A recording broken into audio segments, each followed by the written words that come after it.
Isa sa paborito nating pang-almusal o merienda ang ihahain namin sa inyo ngayong mga ka-RSP at yan ay ang aking favorite na palabok. Pero hindi lamang basta palabok, kundi mas pina-espesyal na pansit palabok ang recipe na ituturo namin sa inyo today.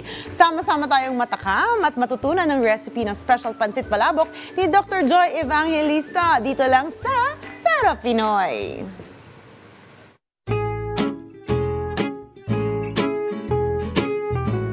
Good morning mga ka-RSP! Nandito po ako ngayon para po ipakita sa inyo kung paano gumawa ng isang espesyal na palabok. Minana ko pa po sa aking tiyahin na si Nanang Leoning. Una po, kailangan po natin ng 1 cup na mantika. Then, kailangan po natin 1 cloves of garlic. So, kailangan po natin papulahin ang bawang. So, kung mapula na po ang ating bawang, pwede na po tayo maglagay ng 1 pirasong sibuyas. Be sure lang po na lutong-luto po ang ating sibuyas at bawang para mas maging malasa po ang ating sauce. Next po, kailangan din natin ng 100 grams na pork giniling. So, kailangan po yung giniling natin is medyo brown. Ito kasing recipe to, nanggaling to talaga sa tiyahin ko na si Nanang Leoning. Wala siyang anak, so ako yung isa sa mga pamangkin niya na pinamanahan niya nitong recipe to. So kung mapula na po ang ating pork giniling, pwede na po natin ilagay siguro mga 1 cup din ng water with 100 grams ng atsuete. So need po nating pakuluing maigi pag may atsuete na po para po talagang kumulay ang sauce natin.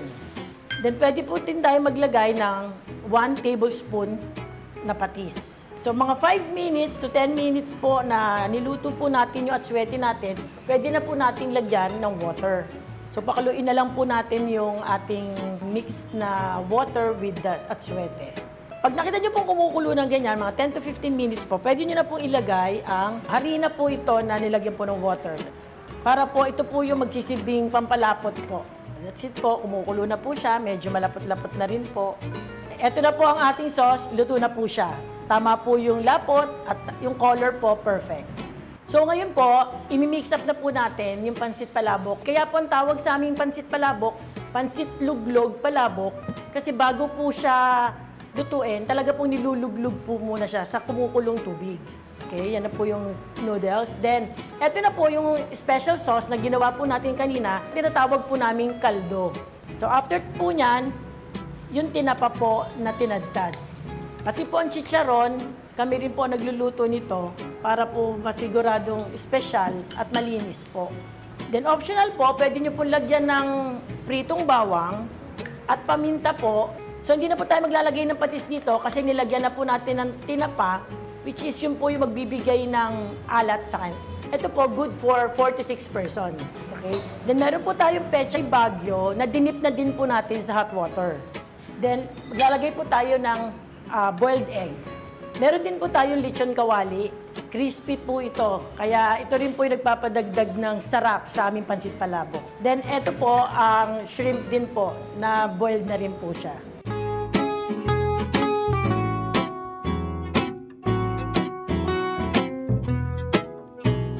Nandito na po tayo sa best part, ang tikiman time. Titikman po natin, syempre, niluto ko.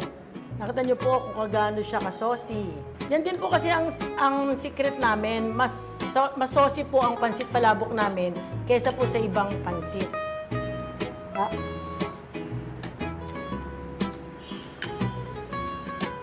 Perfect po. Sarap. Sana po matikman nyo din ang pansit palabok namin.